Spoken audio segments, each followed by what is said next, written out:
Racikan Berita. Bismillahirrahmanirrahim. Assalamualaikum warahmatullahi wabarakatuh. Sobat Mandilog, jika tokoh ini kami hadirkan 2 kali, mungkin akan muncul pertanyaan pada diri dan pikiran Anda semua. Tetapi satu hal yang harus kami tegaskan kepada Anda, Sobat Mandilog, podcast kami Mandilog tidak ingin hanya menjadi tempat orang melemparkan klaim, tetapi juga menjadi ruang kontraargumentasi yang berbasiskan hukum dan data.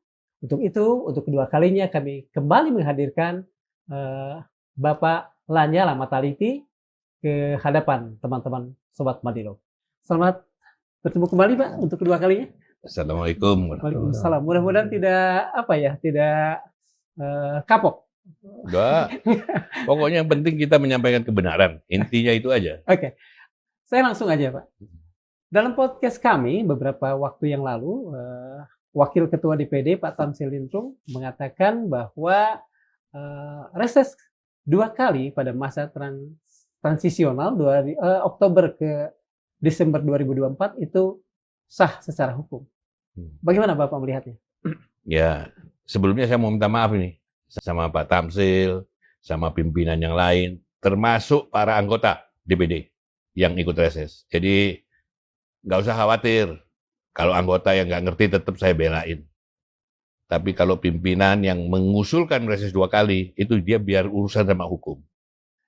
Jadi kalau dikatakan bahwa ini tidak melanggar hukum, ya saya bisa bicara apa lagi? Itu jelas kok undang-undang. Okay. Yang disampaikan sama Pak Tamsil itu adalah undang-undang MD3. Kalau dia dilanggar, berarti apa? Dia melanggar kode etik berat. Terus kalau dikatakan ini tidak melanggar hukum, itu bukan urusan saya. Itu bukan urusan Pak Tamsil, itu urusannya ahli hukum. Yang mau saya tanyakan, apakah sudah dia tanya sama ahli hukum? Ya. Jangan tanya sama ahli hukum yang ada di kesekjenan. Kalau ada yang di kesekjenan, pasti ABS. Tanya ahli hukum, iya dong. Tanya ahli hukum yang betul-betul profesional. Kalau profesional bicara masalah ini, saya kan tidak mungkin saya berani mau berdebat seperti gini kalau saya tidak punya dasar hukum. Keluarga saya keluarga hukum. Jadi saya tahu persis masalah hukum atau tidak. Makanya saya koordinasi dulu sama orang-orang hukum. Pak Tamsil itu menyandarkan argumen hukum beliau pada pasal 293 ayat 4 kalau saya tidak salah. Pasal 293 ayat 4. Pasal itu kalau DPR ada RUU, berarti dia ada di Jakarta. Ya. Kalau tidak ada RUU, dia berarti bisa bebas. Ya. Dia hanya bicara pasal 293 ayat 4. Yang saya pertanyakan sama Mas Darmawan, apakah dia sudah ngomong pasal 228 ayat 4? Pada undang-undang yang sama. Pada undang-undang yang sama. Ingat loh, pasal 228 itu harus diikuti oleh pasal 293. Tidak bisa pasal 293 mengesampingkan pasal 228. Nah, saya bacakan ya. Di pasal 228, di ayat 1 ya, tahun sidang DPR dimulai pada tanggal 16 Agustus dan diakhiri pada 15 Agustus tahun berikutnya. Dan apabila tanggal 16 Agustus jatuh pada hari libur, pembukaan tahun sidang dilakukan pada hari kerja sebelumnya. Yang pasal 4, masa persidangan meliputi masa sidang dan masa reses. Kecuali pada persidangan terakhir dari 1 periode keanggotaan DPR, masa reses ditiadakan. Di sini tertulis keanggotaan DPR, ini saya yakin, ini pada saat bikin undang-undangnya ketinggalan DPD-nya.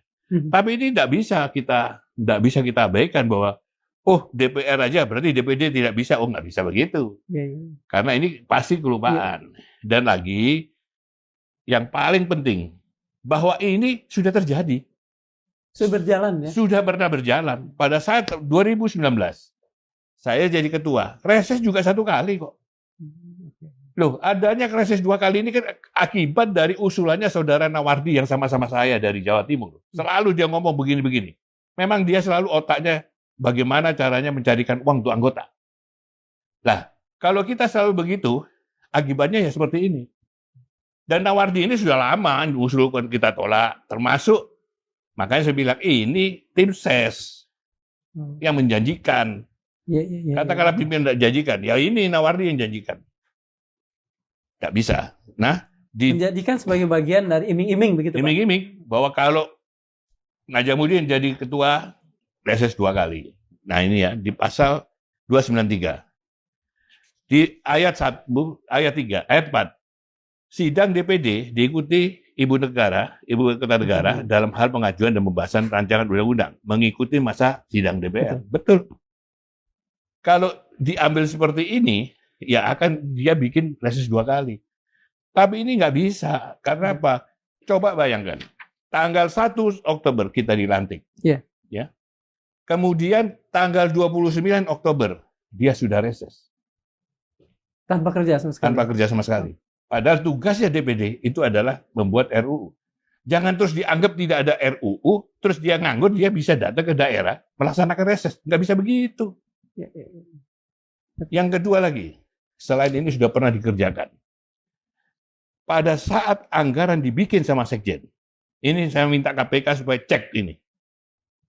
Tanya sama Sekjen, pada saat dia bikin anggaran itu dia masukkan reses berapa kali? Gitu aja. Jadi jangan terus dikatakan ada anggarannya bisa 2 kali, nggak bisa begitu. Ini pasti ada porsi-porsi anggota yang kepake sama akibat reses 2 kali. Ada anggaran lain yang terpakai? Pasti. Contohnya saja, waktu itu ada anggarannya Papua. Ini yang pernah disinggung sama Pak Rossi. Setelah saya pelajari, waktu itu diusulkan Papua. Yang baru ada 16 anggota, itu ada anggarannya. Tapi tahu-taunya nggak ada. Anggarannya pindah kemana? Mungkin kayak yang lain. Walau alam. Ini makanya kesekjenan harus diperiksa. Harus ngaku kesekjenan. Nggak mungkin kesekjenan itu bikin usulan reses 2 kali. Nggak mungkin. Karena apa? Loh, dia kan punya aturan. Iya. Itu ya. Jadi kalau soal reses, sudahlah. Saya ini dimusuhin sama anggota. Yang musuhin Bapak bukan hanya anggota DPD loh, Pak. Nah iya. Itu setelah perbincangan dengan Tamsil Limrung, saya kan baca komentar viewers tuh, Pak. Ada komentar salah satu bunyinya begini, Pak. Lanyala versus Tamsil Limrung. Saya pegang Tamsil. Kenapa? Lihat aja reputasi Lanyala tempo dulu. Netizen berarti tanda petik juga antipati loh pada Bapak, Pak. Iya, netizen tuh kalau netizen orang yang pro sama mafia sama orang yang anti mafia itu pasti beda-beda. Yang pro mafia pasti musuhin saya. Berarti Bapak yang mengatakan Bapak bukan mafia? Pada saat judi-judi itu, yang berantas judi pada saat sepak bola itu saya. Serius, Pak? Katanya aja, periksa aja track record saya. Lalu kenapa Bapak paling tidak di publik ya, di sebagian khalayak kok menganggap Lanyala Mataliti itu gelap gitu, Pak? Reputasinya itu kurang. Ya silakan. Buat saya nggak ada, gitu. Kayak nggak ada urusan. Ini saya nanya ke Bapaknya deg-degan saya nih, Pak. Saya nggak ada urusan. Mau saya kotor, mau saya gelap, mau saya bersih, Pak, nggak ada urusan. Tapi ingat, Allah tetap mendaulat saya jadi ketua DPD. Saya tanya. Artinya? Artinya apa? Loh, Allah memberikan saya kerajaan. Nggak mungkin Allah kasih kerajaan kalau orangnya nggak beres. Terus kalau saya dituduh macam-macam, reputasi saya, silakan cek. Nggak usah dibandingkan sama Tamsil. Kalau orang semua sudah tahu lah Pak Tamsil itu siapa. Saya belum tahu, Pak. Belum tahu, ya periksa aja. Yang soal teroris yang ditangkap di mana itu? Filipina. Di Filipina itu siapa namanya? Lalu apalagi? Satu, itu catatan Bapak. Terus yang urusan sama KPK siapa namanya? Putusan sidang Setia Novanto. IKTP maksud Bapak? Ya itulah, pokoknya saya nggak tahu lah. Pokoknya yang dibantah sama Pak Tamsil. Yang saya heran tuh dibantah sama Pak Tamsil, yang ngasih katanya Rafiq. Padahal yang saya baca di situ, Irvanto yang ngasih. Dibantah. Gimana? Ya tapi saya udah ada urusan lah sama Tamsil kok. Itu. Yang terakhir, ya anak sama saya gimana? Sudah enak-enak kita. Saya sebetulnya tidak ingin menjadikan isu ini sebagai katakanlah gontok-gontokan seorang Lanyala versus seorang Tamsil Limrung. Saya tidak mau begitu sebetulnya. Saya juga nggak mau. Iya, tapi kosakata Bapak itu kok kesannya jadi ada sesuatu yang sangat pribadi. Sangat pribadi. Pengkhianat memang. Politik kan biasa-biasa aja, Pak. Kalem, tenang. Sorry, saya tidak pernah jadi. Saya bukan orang politik. Pak Tamsil sendiri sangat menolak ketika kami mengkonfirmasi. Bapak disebutkan oleh Pak Lanyala sebagai pengkhianat. Menurut Pak Sabri tidak. Ya, dan Pak Tamsil mengatakan bahwa Bapak itu tidak memarahi Pak Tamsil. Justru Pak Tamsil tahu bahwa ada kemarahan itu setelah dia di luar lah. Siapa? Dia ada di situ. Ada Pak Nono, ada Bustami, ada Adi Mansori. Saya marah sama bilang, Pak Tamsil, ini tata tertib loh. Kok Anda mau rubah ke supil? Ada apa ini? Di satu sisi saya terima laporan, Tamsil sudah pertemuan dengan penduduk sebelah. Ini. Itu ini ya, calon-calon itu Pak? Calon paket gitu? Iya, masuk. Sendiri masuk Tamsil. Dan saya tidak pernah ngomong sama dia, yang menang nanti Pak Tamsil. Sudah, saya tidak pernah. Kalau soal itu saya tidak pernah ngomong yang menang. Yang menang suara terbanyak iya, tapi kan diadu lagi. Tidak bisa. Tapi kan bukan itu. Ini kan sudah paket. Tidak bisa dia rubah. Dia keluar. Dia lari dari saya. Sejak itu tidak pernah ketemu. Coba. Bohong dia kalau bilang pernah ketemu. Nggak pernah ketemu. Menghilang dia. Terus dia bilang Andi Ihsan ini ala-ala. Mas, saya tanya. Di dalam video kan dia ngomong. Dia kasih WA-nya saya yang untuk Elviana. Sudah saya serahkan ke Mas Reza. Ingat nggak waktu itu? Iya, ada pernyataan seperti itu. Iya. Kalau Reza ternyata saya terus Reza begini. Bukan ternyata. Karena kami punya reporter yang bernama Reza yang berhubungan dengan Pak Tamsil, kalau saya tidak salah. Dikasih nggak? Saya sendiri tidak dikasih. Enggak, tapi semua orang kalau di Bandilog orang taunya Reza itu ya Reza. Oke Pak, begini. Tapi bagaimanapun kan reses sudah terjadi, kemudian yang paling jelas adalah blokir dibuka. Apakah itu artinya Kemenkyu juga sudah oke? Atau apa? Gimana? Saya juga dengar katanya sudah ada izin dari Menteri Keuangan. Loh, izin dari Menteri Keuangan yang mana? Coba sampai baca ini. Ya.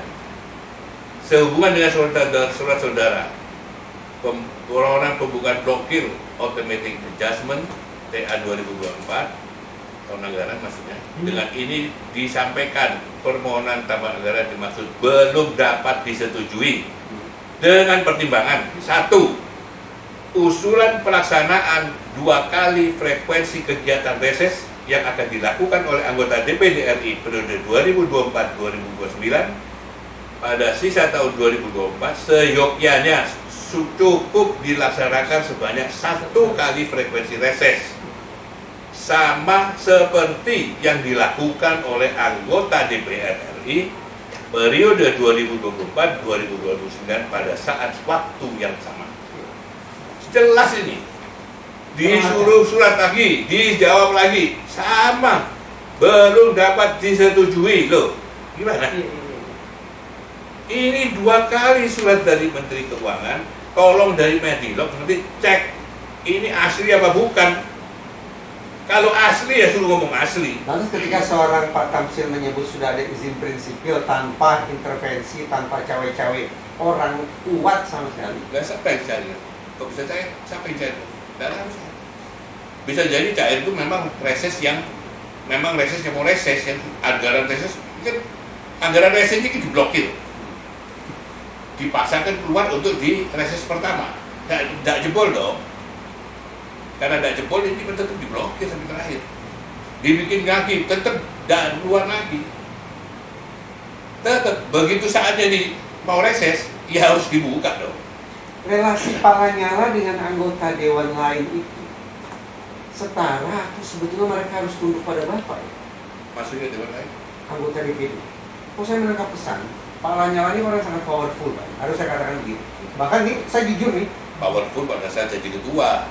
Sudah bagian juga jadi ketua, kita sama semua. Ya, saya jujur ya, detik ini ketika saya berbincang dengan Bapak, saya merasa kami itu harus ikut pada pemikiran Bapak. Tidak ada ruang tafsir yang lain. Tafsir punya tafsiran, Bapak punya tafsiran, ya kenapa tidak? Ya silakan. Buat saya silakan, saya nggak larang. Saya akan bicara fakta. Kalau saya bicara fakta, orang masih mau ngikutin yang tidak punya fakta, ya silakan. Jadi Bapak ingin mengatakan tafsiran dari Pak Tamsil itu tidak berdasar gitu? Tidak tahu. Kalau dia punya dasar, tunjukkan dong. Undanglah di Madilog seperti ini.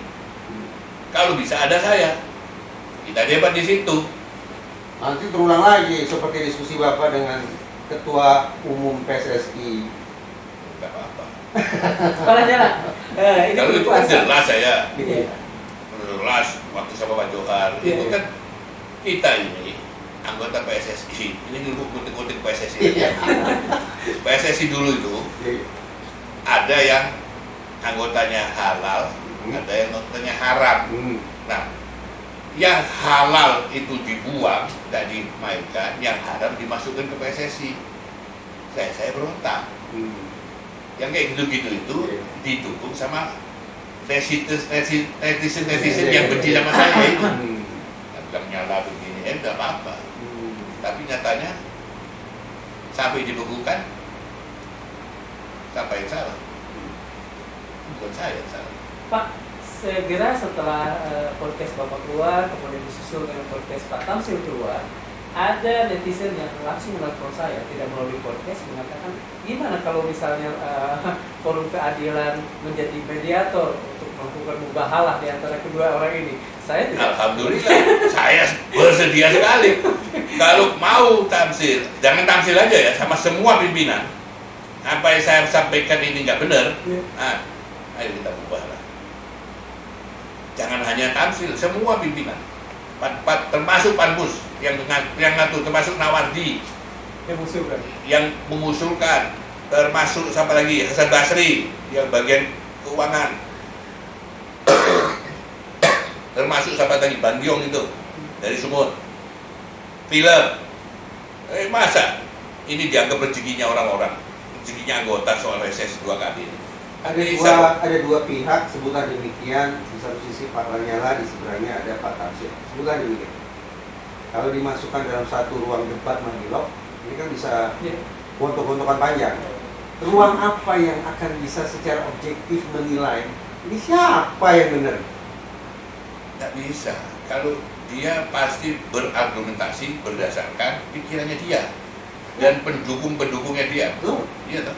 Saya bayangkan begitu. Saya pun juga begitu. Saya juga berdasarkan ahli hukum.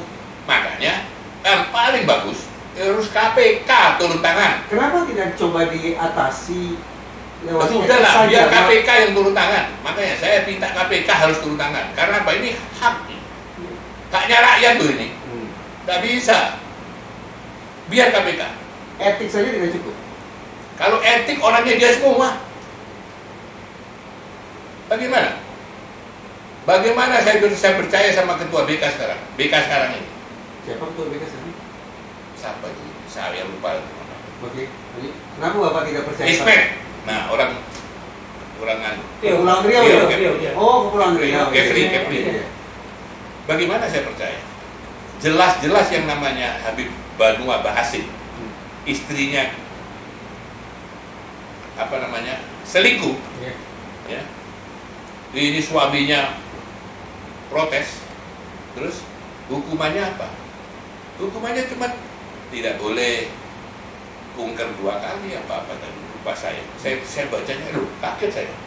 Terlalu ringan menurut Bapak? Kalau saya ini hukumannya pecat. Selingkuh itu hukumannya pecat? Ini kalau dijadikan, ini berarti dijadikan tolok ukur sama anggota DPR yang lain, DPD yang lain. Sangat rendah sekali DPD.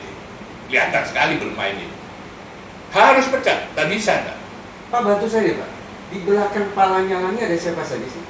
Yang menurut Bapak satu kubu dengan Bapak siapa? Tidak ada, saya nganggap, tidak usah, saya tidak mau. Saya anggap aja seperti yang disampaikan Sami. Kami sampaikan ke Andi Iksan, dia bilang, Itu Pak Ketua itu sudah tidak ada pendukungnya, sudah lari semua. Ya sudah, saya anggap semuanya lari, saya sendiri, mau apa? Jangan dengar kalau saya sendiri, saya tidak berani melawan. Lawan saya. Walaupun sendiri. Sendiri. Karena apa? Ini kebenaran. Kebenaran. Tak ada. Saya waktu dituduh korupsi, sendiri saya. Lawan, menang. Malah negara masih berhutang sama saya. Saya harus dikembalikan nama baik saya. Sampai sekarang belum dikembalikan. Tapi Bapak terbuka sekali. Karena kasus Tapi ini terus saja berkiprah di bidang politik sebagai wakil rakyat. Saya bukan di bidang politik. Saya anggap saya membela rakyat, membawa materinya, misinya rakyat yang saya bawa. Saya ke Jakarta ini punya pendukung 3.100.000 ini. Pilihannya itu nyoblos bener. Ini belum yang dicuri sama teman saya sendiri. Itu 3.100.000.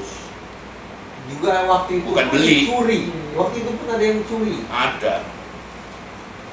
Dicuri. Jangankan saya dicuri. Punyanya Agus Raharjo itu, yang ketua KPK, itu aja dicuri, apalagi punya saya gimana? Saya kalau ini harus saya sebut namanya, tapi semua orang sudah tahu pencurinya siapa.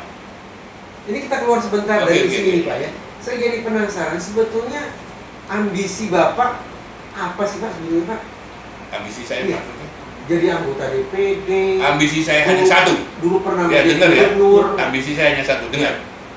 Saya ketua PP 20-an tahun. Nah, saya hanya kepingin yang namanya Pancasila itu dijalankan betul sama rakyat Indonesia dan pemimpin-pemimpin itu.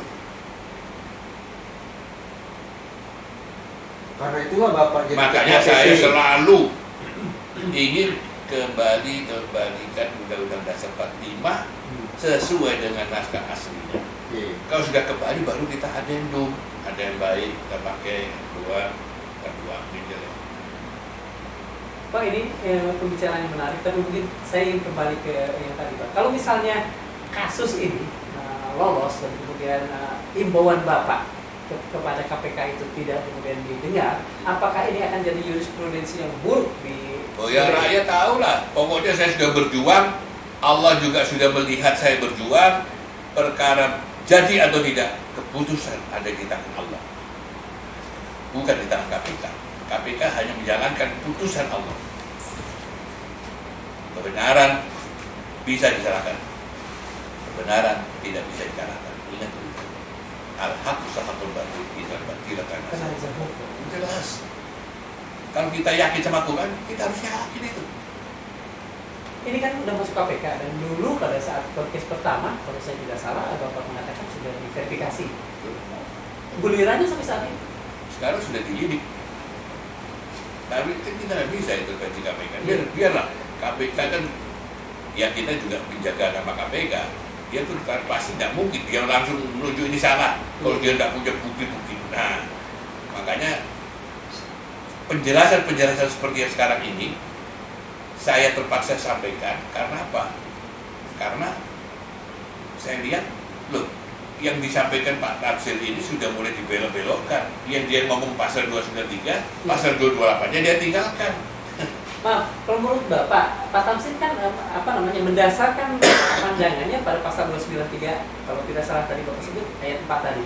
Apakah memang sengaja beliau menyembunyikan atau mungkin kalau orang tanya dia, anggap aja dia nggak sengaja. Tapi saya ingatkan, ini loh ada pasal 228, ada kaitannya. Dan ingat loh, reses 1 kali yang dijalankan sama DPR sama loh. Pak, kembali ke KPK, ini menarik kalau menurut saya. Bapak siap untuk dipanggil, diperiksa, karena kan prosesnya sudah sampai lidik menurut Bapak tadi. Loh, ini demi bangsa Indonesia menegakkan, kita mendukung ya programnya Pak Prabowo. Keadilan, saya mau diapain aja siap. Sebaliknya kan begini, kalau mau tidak dibawa salah. ke sana, mau diperiksa siap. Ada yang laporkan saya juga siap, tidak ada urusan saya. Pak, saya mau tanya. Tenang sebentar Pak. Idealnya ujung dari sebutlah skandal ini apa Bapak bayangkan? Sekian banyak anggota dewan yang reses 2 kali akan proses KPK, begitu. Iya. Lalu kalau divonis bersalah masuk bui. Ya saya harapkan jangan sampai masuk bui. Kan kali. Nah. Ini proses hukumnya berjalan. Lo tetap proses hukum kan? Loh, kalau di KPK pidana pasti ada yang masuk bui. Nah, Loh, ya. kalau vonis bersalah. Kan belum tentu. Kan paling kan harus diperbuktikan dulu. Jadi Bapak mau bagi dua dalam kasus ini. Oh, iya. Ada orang-orang yang kata Bapak menjerumuskan, ada yang terjerumuskan. Iya, yang kayak Nawardi ini kan menjerumuskan pimpinan. Nah, yang menjerumuskan itu harus dimasukkan masukkan ke dalam. Ya apa lagi masukkan ke dalam apa kalau bukan tahanan? Oke, begitu Periksa dia. begitu mereka masuk dalam sel, muncullah Lanyala kembali ke tampuk pimpinan kursi DPD. Oh, belum tentu. Begitu yang Bapak inginkan sebetulnya. Oh enggak, belum tentu itu. Jadi apa? Seorang Lanyala ini sebetulnya Biar apa? itu Setelah soal dua jabatan kali itu urusan Allah, saya nggak ada urusan. Kan masih banyak pimpinan yang lain. Kan masih ada Bustami. Nanti kalau misalnya Bapak tidak Pak terpilih, Bustami kan bisa jadi pimpinan mewakili Najamuddin. Dia sudah nempel-nempel di sana. Orang-orang yang ninggalin saya itu loh sekarang. Oh, ini sarkastis ya, ini sarkastis. Iya, Sini. kan ada namanya Pak Bustami itu kan, yang dulu sama saya, sekarang nempel terus di Najamuddin. Nah, nggak suruh dia menggantikan. Gitu loh, kalau. Tapi kalau misalnya, Tapi mudah-mudahan nggak ada apa-apa. Bapak lebih Paling nggak ya, nawar dia aja. Bapak lebih di apa namanya di kalangan anggota DPD. Tiba-tiba mau terpilih lagi oleh mereka. Sikap Bapak? Maksudnya? Mereka melihat Bapak lebih berpengalaman, kemudian ini proses hukum berjalan, sebagian masuk, lebih menakutkan terus terang bagi saya. masuk, kemudian Bapak didaulat kembali untuk komite. Bapak nanti gimana? Loh, kalau macam jabatan kita itu dikasih sama Allah. Dikasih ya sudah, kita terima. Sama, kalau kita berjuang kayak kemarin saya berjuang, saya juga mintanya sama Allah. Nggak dikasih ya sudah, nggak apa-apa. Bagi saya di kancah politik ya wajar sih orang yang ingin dapat kekuasaan itu wajar. Ingin jadi pimpinan, jadi ketua itu wajar. Kecuali kalau kemudian cara-caranya itu. Dan Bapak merasa sepanjang karir Bapak di dunia politik, Bapak bukan seorang pemain politik yang culas, Pak? Alhamdulillah saya nggak pernah culas. Apa? Saya jadi ketua Kadin, jadi terus. Main politik uang? Tanya sama mereka. Main intimidasi? Tanya sama mereka. Premanisme? Tanya. Tanya sama mereka. Ini kan pertanyaan-pertanyaan yang saya ajukan ini sebetulnya, bukan sebetulnya, barangkali mewakili banyak pikiran orang nih.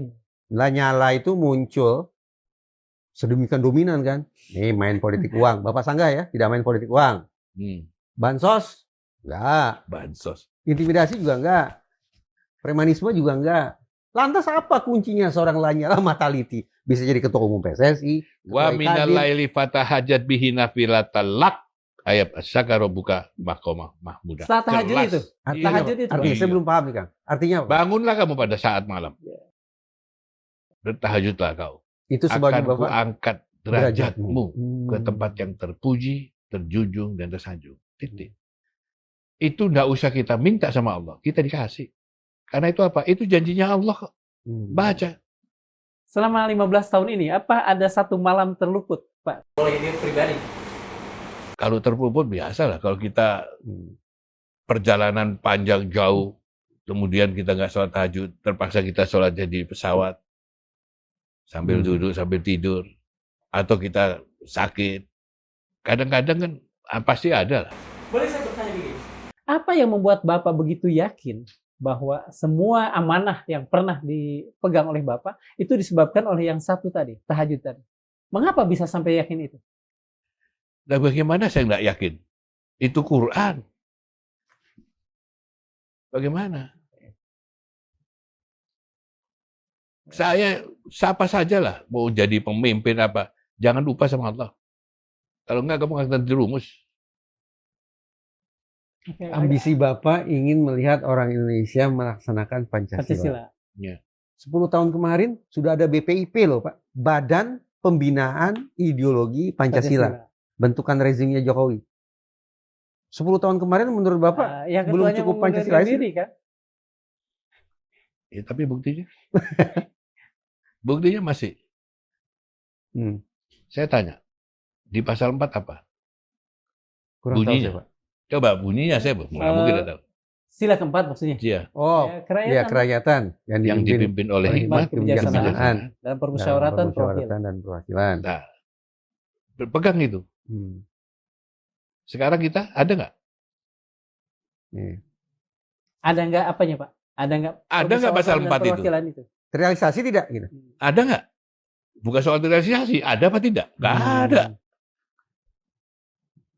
Mana?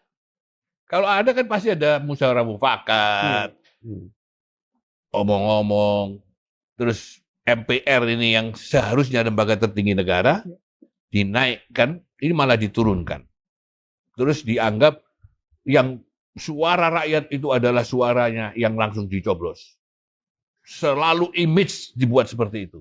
Di satu sisi, orang yang ngerti justru ini pembodohan dan pemiskinan kepada rakyat itu sendiri. Dia cuma terima 100.000 paling banyak. Tapi kan ini hasil reformasi, Pak. Justru reformasi itu dirumuskan gimana? Kalau mau bicara reformasi yang benar, masih ada loh TAP MPR yang bunyinya tidak boleh ada KKN, ada nepotisme. Sekarang kenapa? Masih ada. Padahal itu belum dibubarkan. TAP hasil reformasi juga? Iya. Masih ada loh itu. Kenapa masih ada? Tapi kenapa masih ada orang, ya harus jauh-jauh orang sudah tahu siapa yang nepotisme, siapa yang KKN. Itu masih terjadi. Nah, bagaimana? Yang paling parah, saya keliling di 38 provinsi seluruh Indonesia. Dan saya keliling di bawah kabupaten kota, lebih dari 360 kabupaten kota. Melihat dengan mata kepala saya sendiri. Apa yang rakyat masih susah. Mana? Tapi maaf kata nih Pak, DPD kan saya pikir dinilai oleh banyak pihak bukan sebuah lembaga yang powerful, Pak. Dan memang nyatanya bukan powerful. Nah, artinya ambisi Bapak sepertinya hanya akan jadi isapan jempol saja, Oh, Pak. enggak. Kita tidak boleh pesimis ya. Kita harus memperbanyak amal saleh. Perkara amal saleh itu kita berhasil atau tidak, itu urusannya Allah. Kita tidak boleh bilang gitu. Mungkin sekarang belum nampak, tapi nanti kemudian baru akan nampak. Jadi jangan karena saya dulu, kalau saya lihat buku sejarah saya dulu itu dari bawah. Alhamdulillah saya bisa naik sampai di atas. Keluarga saya bukan keluarga ecek-ecek, keluarga terpandang di Surabaya. Cuman saya sengaja tinggalkan karena saya sengaja mau menghambakan diri saya sebagai hamba Allah seperti yang lain. Sekolah bayar sendiri, kerja sendiri, harus sendiri. Dan alhamdulillah terbukti. Jadi enggak semuanya bapak saya terus kasih saya makan, kasih saya minta dikasih, enggak, saya berjuang. Jualan buku di pinggir masjid. Jualan buku keliling di dosen-dosen, biasa saya. SMP, SMA saya sudah jualan makanan kecil. Enggak ada masalah.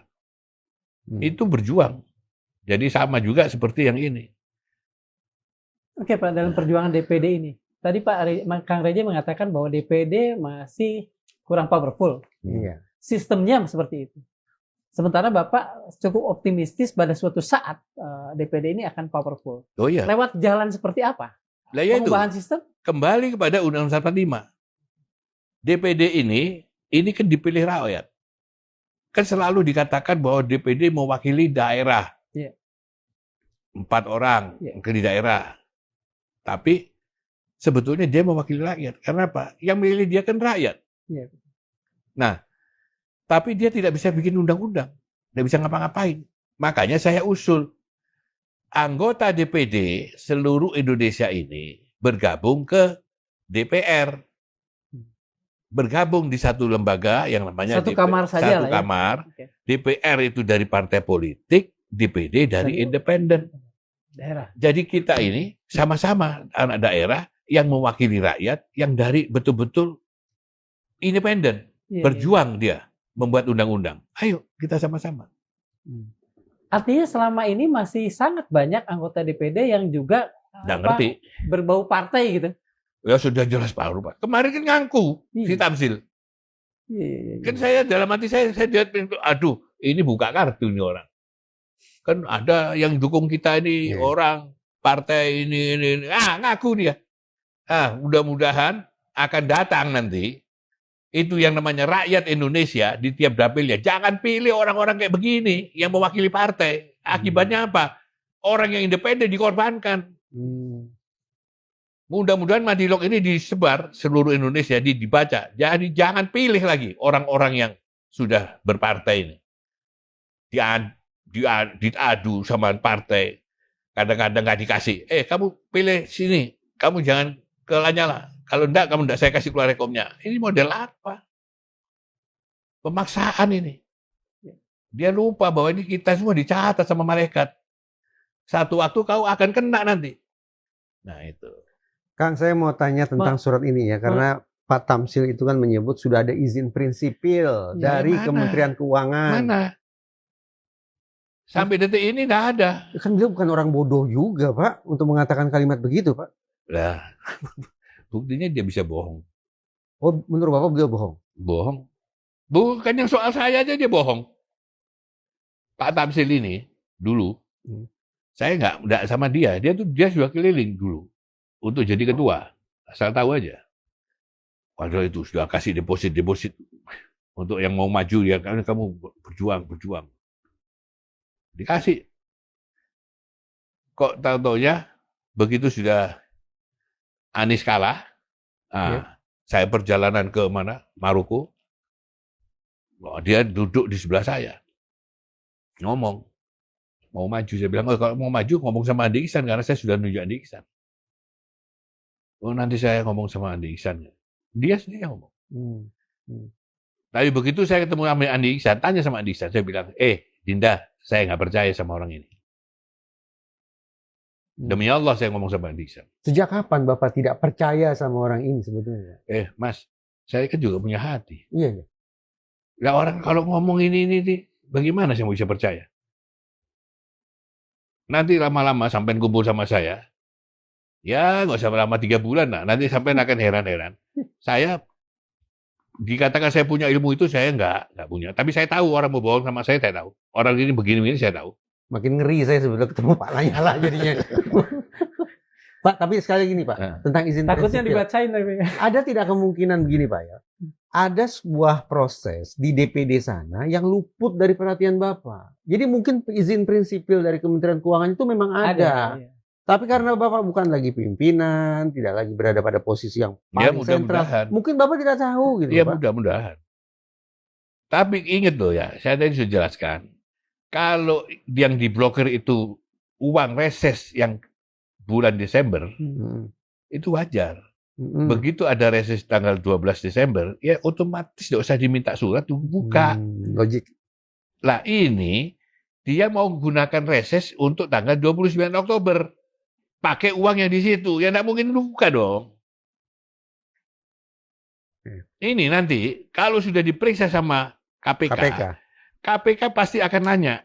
Makanya saya bilang sama KPK, jangan lupa tanya sama Sekjen, waktu dia ajukan anggaran RAPBN untuk 2024-2029, ada nggak reses 2 kali? Udah, itu aja jawabannya. Itu kalau tidak ada, apalagi? Ini salah satu alat bukti. Ada ya, berarti ada anggaran lain yang dipakai tadi kan? Pastilah. Kan sudah disampaikan sama Oni Hairudin. Ya. Kalau saya bacakan di dalam ngeri saya ini kalau saya baca ini. Pak Lanyala kan adalah ketua DPD tahun 2019 sampai 2024. Kalau saat itu memang tidak terjadi. Bapak kan waktu itu reses sama sekali ya untuk ini. Kalau misalnya saat itu terjadi, kemudian kasus seperti ini dihadapi oleh Bapak, apa yang akan Bapak lakukan? Saya kembalikan uangnya. Saya tetap kembalikan bahwa saya sudah keluar duit ya. Iya. Terpaksa saya harus ganti, saya kembalikan. Saya pasti kembalikan, karena salah kok. Pimpinan yang sekarang ada kemungkinan nggak melakukan? Walau alam, tanya dia. Kalau saya pasti saya kembalikan. Dan ini pasti diminta kembali. Dan kembali pun tidak sekedar kembali kan ya, tetap ada hukuman. Iya, tidak menghentikan pidananya. Tidak di Malang, kabupaten, kabupaten, 45, betul. Sisa 1 karena sakit. Yang 44 masuk semua. Hanya gara-gara uang seperti kayak gini-gini. Gila kan? Di Sumut, di Lampung, banyak kejadian. Di Jambi, banyak contohnya. Artinya Bapak masih tetap optimistis tidak akan bergulir dan kemudian hasilnya seperti yang tadi Bapak katakan. Masuk sebagian. Terutama pimpinan. Ya pasti yang masuk, ya pasti masuk itu ya yang usulkan itu. Karena dia mempengaruhi pimpinan, itu harus pinter-pinternya pimpinan melempar penyakitnya ke dia. Karena dia yang bawa penyakit kan. Iya. Nah si pimpinan itu sudah bagus dia. Tapi dia salahnya, dia lempar lagi. Sudah dijelaskan sama ONI. Di sini kan sudah dijelaskan sama ONI. Itu sekjen ya? Sekjen. Iya. Kemudian diputuskan, jangan dianu dulu. Iya. Nampak sekali gitu, sebetulnya dia ngerti. Kita stop dulu, kita lempar dulu ke anggota, ke panmus yang lain. Nah, akhirnya ini nanti saya bawa aja. Ya? Ini rapat pimpinan. Ya, panmus. Ya. Loh, jelas kok. Dan ini ya di masa periode 2019, 2020 di reses itu hanya 4 kali, bukan 5 kali. Tetapi di 2024-2029 resesnya 5 kali. Kebalik-balik ini. Yeah. Dan ini KPK nanti pasti dia juga tidak mungkin tidak nanya sama DPR, pasti ditanya DPR-nya.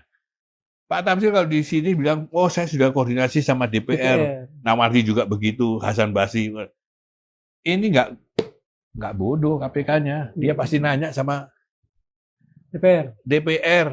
Dia juga pasti nanya sama Menteri Keuangan, dia juga pasti panggil sekjen. Sebentar Pak. Pak Nawardi, Pak Tamsil mengatakan sudah berkoordinasi dengan DPR. Bapak percaya? Tidak percaya. Kalau ketemu ngomong-ngomong ya biasa. Yeah.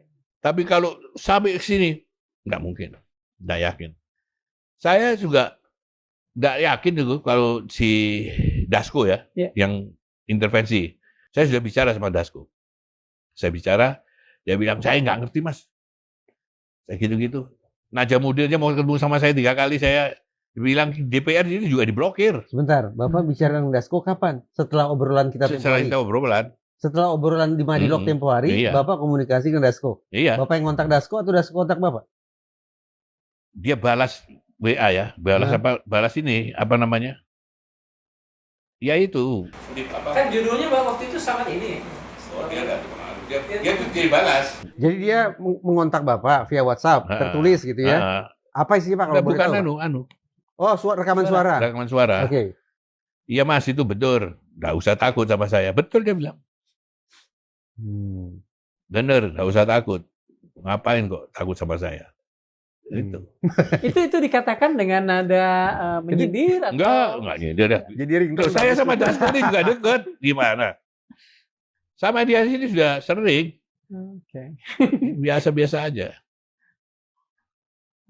Ada 2 susunan kalimat Bapak yang bagi saya inilah watak seorang Lanyala Mataliti. Pertama, di episode sebelumnya. Siapa itu Dasko? Iya. Di tayangan lain Pak, sekian tahun silam, Bapak juga pernah mengatakan, siapa itu Prabowo?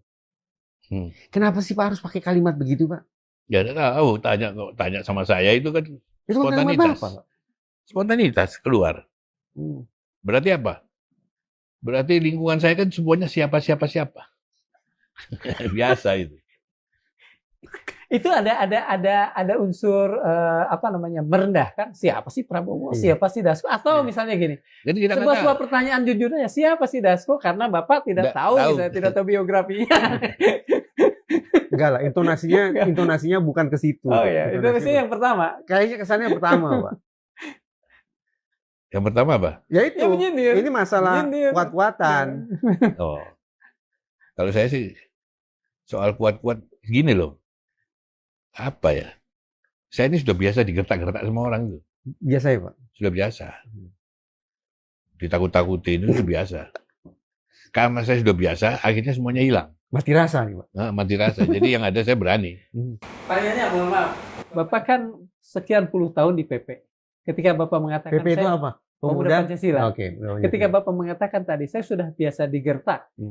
Saya ingin bertanya, apakah tidak sebaliknya? Saya sudah biasa menggertak. Enggak, saya nggak pernah. Saya jadi ketua PP itu jadi orang yang santun. Tanya semuanya. Enggak lah. Seperti sama aja. Mas Sabto kan orangnya santun. Iya, Nggak pernah dia mau. Yang suka marah-marah kan anak buah. Yang anak buah kan di luar kontrol kalau kita. Saya jadi penasaran, waktu Bapak dulu masuk tahanan kejaksaan, Pak. Apa sih perasaan Bapak? Ya ujian. Ya saya tahu itu ujian. Perasaan Bapak apa sih berhadapan dengan ujian seperti itu? Masuk sel. Biasa aja. Rasakanlah sendiri kalau ini. Terus saya pernah masuk ya kan, kita kan satu korps kan gitu, sama alumni kan. Ini lebih parah Pak. Ini dapat ijazah malah. Nggak ada perasaan marah gitu. Nggak ada perasaan marah Pak. Biasa. Karena sudah di dalam masalahnya. Kalau di luar itu kita masih menggebu-gebu. Kalau sudah di dalam mau ngapain? Mau dendam-dendam. Nggak ada gunanya. Oh sudah di dalam kita. Ya dinikmati aja kita main gaple, main catur, main pingpong. Kenapa Pak sampai seorang Lanyala harus dibegitukan? Kenapa ya Pak? Apa karena itu mungkin karakter Bapak ini meledak-ledak tadi? Meledak jadi banyak orang tersinggung mungkin oleh Bapak. Ya nggak ada urusan deh, terserah lah. Jangan tanya sama saya, sama tanya orang yang mau bikin. Yang pasti waktu itu memang saya pendukungnya Prabowo, berlawanan sama yang lain. Akhirnya mungkin ada yang dendam. Nah, Nahrawi pada saat itu ikut pendukungnya Jokowi. Mungkin dia juga dendam juga sama saya. Waktu itu, tapi nggak tahu lah. Kalau dalam... Akhirnya dia kan juga dapat ya. Dapat hadiah dari Allah, lebih parah dia. Saya dikerjain 7 bulan, dia hadiahnya 7 tahun. Nah, kan lebih parah. Pak, kalau dalam soal ini, soal pencalonan gubernur waktu itu ya? Gubernur. Saya ingin tahu perasaan Bapak waktu itu. Bapak sudah sekian banyak mendukung Prabowo, kemudian pada saat mau mencalonkan dimintai mahar yang besarannya begitu fantastis. Apakah itu di sana ada perasaan marah atau apa ketika diperlakukan? Ya kaget aja, kalau itu sih kaget. Kan saya selama ini kan sama-sama dia. 2008 Megapol kita sama dia. Iya tuh. Tahu-taunya diminta kan kaget ya. Nah itu sudah masa lalu lah, nggak usah diungkit-ungkit lagi. Jadi diungkit lagi marah nih. Lagi omong-omong terus ya. Pak kalau boleh saya berarti ujung dari huru-hara reses 2 kali ini, hitung-hitungan Bapak, proses hukumnya akan berlanjut. Insya Allah berlanjut, ya harus selesai. Sementara etiknya harus selesai. Etik tidak bisa diharapkan. Tidak bisa berharap. Makanya kalau masuk di KPK, otomatis kan turun sendiri. Tersangkanya turun dia. Terlepas ya, kalau saya apakah sih, memang ada atau tidak izin prinsipil itu. Faktanya kan Kementerian Keuangan akhirnya membuka keran, membuka blokir. Buka blokir itu kalau memang jatah reses. Maksud saya begini Bapak, dari pihak Kementerian Keuangan ada tidak pihak yang harus dimintai pertanggungjawabannya? Tidak ada. Nah, saya bilang ini sudah jelas. Iya. Ini surat pertama. Kan tidak bisa dibuka. Tidak bisa dibuka. Ya. Penolakan. Ya. Ini surat kedua. Penolakan kedua. Nah, ini pertama, ini kedua. Ya. Tidak bisa dibuka. Nah. Tapi kan akhirnya dibuka. Dan Bapak mensinyalir karena ada faktor yang menyimpang. Ada penyimpangan di situ. Ya waktu itu kan si Pak Rosi kan ngomong seperti itu kan. Berarti logika saya mengatakan ya dari pihak Kementerian Keuangan juga ada pihak yang... Kita lihat aja, makanya tanya di sana. Tadi Bapak juga ada ini, Mas Rija. Ini interpretasi saya. Bapak, Pak Lanyala melihat bahwa pembukaan itu memang ketika waktunya Desember tadi. Jadi ketika... Karena itu memang harus dibuka. Karena itu kan untuk reses 2 kali. Oke. Reses yang kedua, bukan reses 2 kali. Reses kedua. Nah, harusnya reses yang kedua itu kan reses yang pertama. Kan uang ini gelondongan. Yang untuk reses Desember itu diblokir kan sama keuangan. Dia tunjukkan yang lain. Nah, pada saat diusulkan reses 1 kali yang pertama, otomatis kan nabrak-nabrak, kan uang kurang. Mau ngambil di sini, tidak dikasih. Mati dia. Dan dibuka. Bikin surat, tidak dibuka. Bikin surat lagi, tidak dibuka. Nah, pada saat dia mau reses, otomatis kan harus buka. Keuangan kan kita reses tanggal 14 Desember. Nah, pada saat itu baru dibuka uang. Dia bikin tanggal 21 November ditutup, tanggal 9 Desember ini nggak dibuka, ditolak.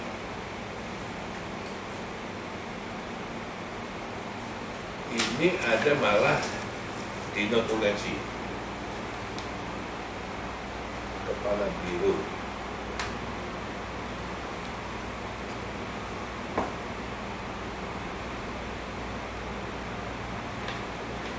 Ini jelas ini, coba dilihat.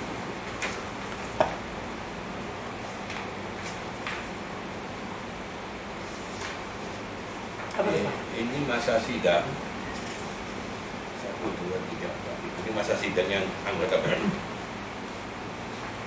Tapi yang punya kita masa sidang pertama yang itu ini. Oke. Iya. Kegiatan di daerah. Ini reses pertama kali. Oke. Ini reses kedua, 3, 4. Yang ini 1 Oktober, 28 Oktober, langsung sidang. Notulensi di sini ada pemikiran dari Wakil Ketua Bidang 1 DPD RI, yaitu Pak Legend TNI Marinir Purnawirawan Nono Sampono. Artinya begini, saya bacakan nih Pak ya. Iya. Ini masuk akal nih menurut saya nih Pak. Kalau menurut Bapak selaku anggota Dewan, bagaimana Bapak menilai kalimat ini? Katakan, mau tidak mau kita patokannya adalah DPR, betul ya? Iya. Patokan DPR kan? Sesuai MD3. Ya, sehingga kita masih berharap ada perubahan dari DPR. Iya. Sehingga kita masih bisa 2 kali reses, kalau DPR ada 2 kali reses. Iya. Namun apabila hanya sekali reses, maksud DPR tetap hanya sekali reses, maka kita alokasikan yang 1 reses lagi untuk Kundapil. Emang Kundapil, memang harusnya untuk Kundapil. Kundapil itu memang untuk kunjungan daerah dan ini haknya anggota. Gitu loh. Memang Kundapil. Ini Kundapilnya hilang. Kundapilnya hilang. 2 hilang. Iya. 2 itu sama dengan sekitar 160. Kunkernya juga hilang. Kunjungan kerja. Sekarang kita kunker ini, itu uangnya yang harusnya dia ditaruh 25%, sekarang tinggal 10%. Nah, itu. Bapak yakin itu berkaitan dengan masalah pendanaan reses ini ya? Pasti, nggak mungkin tidak. Pasti. Pak, kata akhir lah. Entah itu imbauan pada teman-teman anggota DPD yang terjerumuskan atau mungkin kepada pimpinannya yang apa? Menjerumuskan. Silakan. Kalau misalnya. Ya kalau saya sih untuk pimpinan ya siapkan aja alasan semaksimal mungkin kalau memang bisa untuk apa namanya melawan fakta ya. Melawan fakta, ini fakta yang sudah dikerjakan. Silakan. Kalau saya kan hanya sengaja apa namanya menyampaikan soal kebenaran. Bukan saya tidak suka sama pimpinan atau tidak, atau sama Nawardi tidak. Tapi saya tidak bisa melihat sesuatu yang negatif terus kita diam, tidak boleh. Dosa. Saya hanya mau sampaikan. Nah, mudah-mudahan pimpinan punya acara sendirilah untuk dia bermain supaya dia benar. Yang buru-buru itu tuh saja. Enggak, Pak, maghrib masih jauh. dari pimpinan sudah ada komunikasi belum Bang? Saya sama Najimudin WA terus. Saya selalu bilang atasi itu. Selalu. Respon? Beliau konsultasi ke Bapak mencari jalan keluar. Oh dia tidak pernah konsultasi sama saya. Jadi? Saya intinya cuma kasih podcastnya kita, Ya. tak kasih, saya bilang atasi ini, saya bilang. Respon dia. Oh iya ada ini, ya udah cuma itu. Kalau kita undang. Harus bukan ini pernah hanya Tidak respon. belum Saya belum tahu. Berarti Madilog pernah mengontak. Laporan yang sampai kepada saya pernah dikontak, Mengontak sebagai Sultan Najamuddin. seperti kayak kita juga mengontak Pak Tafsil, yang kemudian beliau oke. Lalu Pak Sultan meresponnya? Belum ada respon. Sama sekali tidak merespon. Nggak ada. Menolak pun tidak. Nggak ada. Belum ada respon. Paling tidak saat itu dan apa yang sampai ke saya. Jadi tidak bisa kemudian itu dipakai untuk hari ini ya. Kita akan terus berusaha karena bagaimanapun ini ruang tempat semua orang bisa katakan saja mengeluarkan hujahnya lah tentang apa yang mereka lakukan. Kepalanya udah, tangan meja, silakan. Itu tadi untuk pimpinan belum kan dia bisa. Terus kalau anggota, ya saya tetap punya komitmen untuk bela anggota. Karena apa? Anggota ini nggak ngerti. Apalagi baru ya. Baru, yang lama aja belum tentu ngerti anggota. Pasti saya bela mereka. Karena kenapa saya bela? Memang saya tahu persis dia nggak ngerti. Yang ngerti itu justru Nawardi. Dia usul terus reses 2 kali. Pak, nanti kalau misalnya Bapak sudah melakukan itu, bukan begitu, Bapak berjanji akan katakan saja mensupport teman-teman yang terjerumuskan ini. Tiba-tiba mereka bilang, Pak Lanyala, you are never walk alone, gimana? Kalau begitu. Ya udah, nggak usah mimpi dulu. Kita selesaikan dulu ini biar reses ini. Karena ini dampaknya, ini kayak domino. Iya. Ini duit ngambil dari sini, nanti ambil lagi di sini lagi, ngambil dari sini, akhirnya kurang terus loh ini. Kok saya malah mendengarnya kurang enak, Pak. Apa? Saya atau Bapak ini Iya. akan berkomitmen tetap melindungi anggota karena mereka tidak tahu. Iya. Kok saya menangkap kesan Bapak justru ingin melindungi mereka dari proses hukumnya yang mungkin akan mengarah kepada mereka. Justru itu kita melindungi, kita bela. Karena mereka tidak ngerti. Ya kalau yang namanya orang tidak ngerti kan dia paling tidak hukumannya disuruh balikan uang, disuruh kembalikan uang. Nah, jangan sampai ada hukuman fisik, kasihan dong mereka. Nah, pasti itu aja, hukuman uang kembaliin. Itu udah anggota juga sudah senang. Bapak punya link di KPK? Saya nggak punya link KPK, tapi kita punya link. Untuk masalah hukum ini kan kita bisa jelasin ke KPK kan. Nanti kita bela mereka. Tapi saya rasa KPK juga nggak galak-galak amat. Kecuali sama orang yang usul-usul yang 2 kali ini kayak Nawardi, Hasan Basri, yang kayak gini-gini yang nggak boleh. Pimpinan ini sebetulnya nggak ngerti apa-apa sebetulnya. Saya bilang nggak tahu apa-apa. Cuma karena Nawardi aja sama Hasan Basri itu. Nama Nawardi disebut Pak Lanyala berapa kali disebutnya? Iya, harusnya beliau klarifikasi. Iya. Iya, tak apa. Termasuk dia, logikanya mana? 1,7 juta suara di Madura bisa semua ke dia dari mana? Kalau nggak nyolong, ayo. Ini on loh Pak. On, nggak apa-apa. Tanya sama Pak Agus Raharjo itu. Pak Agus Raharjo itu sudah ngomong dia, wah dikerjain, minta data sama saya, sudah lah Pak, tenang aja. Ini kriminal ini. Oh iya, nggak apa-apa. Panggil tuh Nawardi. Udah, baru ya, kepalanya. Sobat Madilog, demikian perbincangan kami. Kami yakin Anda bisa mengungkapkan apa yang sudah kami bicarakan, mengambilnya dari endapan yang jernih tadi untuk menentukan bagaimana sebetulnya duduk perkara usut masainya reses di DPR ini. Assalamualaikum warahmatullahi wabarakatuh.